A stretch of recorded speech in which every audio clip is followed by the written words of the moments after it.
Have you ever met someone who seems stuck? Not because they lack ability, but because they genuinely can't see what's holding them back. And maybe, if we are being honest, most of us have been that person at some point. Here's a hard truth. Some people struggle deeply in life not because they are lazy, not because they are unintelligent, but because they honestly don't realize how wrong they are. And what makes it even more painful is this. You can be wrong and still feel completely sure you are right. Not because you are evil, not because you are foolish, but because you are human. Now, why this happens? From the outside, the problem looks obvious. From the inside, it feels like clarity. And that's one of the hardest things about being a person. Self-awareness doesn't come automatically. Psychology teaches something important here. When insight is impaired, you can't easily detect the impairment from within. In other words, you can be wrong and sincerely convinced you are right at the same time. And this is why change can be so difficult. The part nobody likes to admit. Bias doesn't feel like bias when you are inside it. It feels like logic. It feels justified. It feels obvious. So when people disagree with you, your mind quickly reaches for simple explanations. They don't understand. They are biased. They are against me. And slowly, without noticing, you build a closed system. A world where every disagreement becomes a threat and every correction feels like an attack. And once feedback feels dangerous, listening becomes almost impossible. Not because you hate truth, but because truth now feels unsafe. Insight needs safety.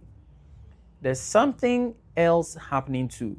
Insight requires emotional safety. If admitting you are wrong feels humiliating or identity threatening or deeply shaming, your mind will protect you. And if it often protects you in one main way, it rejects the message by attacking the messenger. That's why simply telling people the truth so often fails. You can speak facts perfectly, but if the person feels exposed, they won't hear you. So here's the real question. Can you, by yourself, recognize that you might be wrong? The honest answer is yes, but not easily, not quickly, and not by willpower alone. Self-correction requires tools. So, here are a few gentle ways to measure yourself even when insight feels limited. First, look for patterns, not opinions. Instead of asking, am I right? Ask, are my outcomes improving? If the same conflicts keep repeating, if relationships keep breaking, if the same issues keep following you, the pattern itself may be feedback. Patterns are harder to argue with than people. Number two, test your consistency. Ask yourself, would I judge this the same way if someone else did it? When your standards change depending on who is acting, bias may be present. Number three, compare your predictions with reality. Before making a decision, quietly note what you expect to happen. Afterwards, compare it with what actually happened. Repeated prediction errors are one of the clearest signs that your judgment may need adjusting. Number four, pay attention to minority feedback. You don't have to listen to everyone, but you should listen carefully to one thoughtful dissenter. Ask yourself, if this person were right, what will that mean about me? You don't have to agree, but you do have to consider. And number five, practice time-based reflections. Ask, how do I see this situation 3 months later? If certainty consistently softens with time, Your immediate confidence may be misleading. Number 6, notice your emotional signals. Strong reactions, especially anger, contempt, or defensiveness, are often clues. Not that you are wrong about everything, but that something important inside you feels threatened. Instead of pushing that way, ask, what belief am I protecting right now? The most important truth: deep self-awareness is rarely achieved alone. Most people gain real insight through mentorship, therapy, spiritual direction, trusted accountability, and community that is safe enough for honesty. The idea that you can fully correct yourself in isolation is one of adulthood's most comforting myths. Even faith recognizes this. Scripture says, "Search me, O God."